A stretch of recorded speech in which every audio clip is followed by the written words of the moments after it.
ખબરોમાં બન્યા રહેવા માટે બેલ આઇકોન દબાવો અને એબીપી અસ્મિતાને સબસ્ક્રાઇબ કરો.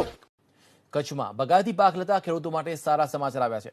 અમૂલ સરહદી ડેરીના સંયુક્તપણે કચ્છમાં ફૂડ પ્રોસેસિંગ યુનિટની સ્થાપના કરશે, જેમાં મુખ્યત્વે દાડમ, કેસર, કેરી, ખારેક સહિતના પાકની અમૂલ સરહદ ડેરી ખરીદી કરશે. દૂધમાં શ્વેતક્રાંતિ બાદ ખેડૂતોની વહારે આવશે અમૂલ સરહદ ડેરી. અંજાર, મુન્દ્રા તેમજ માંડવીમાં યુનિટ સ્થાપના માટે કવાયત શરૂ કરી દેવામાં આવી છે.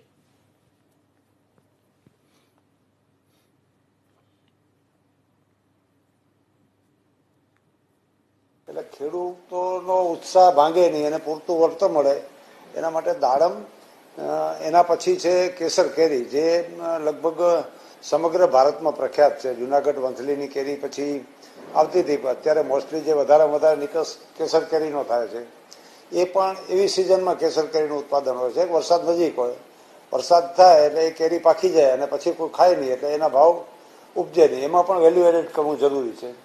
ત્રીજો પ્રોડક્ટ છે કચ્છમાં મોટામાં મોટું ખારેકની પરિસ્થિતિ એવી જ, એ પણ વરસાદ થાય એટલે પછી એનો સ્ટોક કે સંગ્રહ કાંઈ રહેતો નથી. એટલે આ વસ્તુનો સ્ટોક થાય, સંગ્રહ થાય, પલ્પ થાય કે એની વેલ્યુ એડેડ પ્રોસેસ આપણે કરીએ તો જ એ લોકોને પૂરતા ભાવ આપી શકાય એમ છે. એટલે અમૂલે નક્કી કર્યું છે અને સરહદ ડેરી દ્વારા એનો એક પ્રોસેસિંગ પ્લાન્ટ આપણે નજીકના ભવિષ્યમાં કરવા માટેના પ્રોજેક્ટના અંતે બધી તૈયારીઓ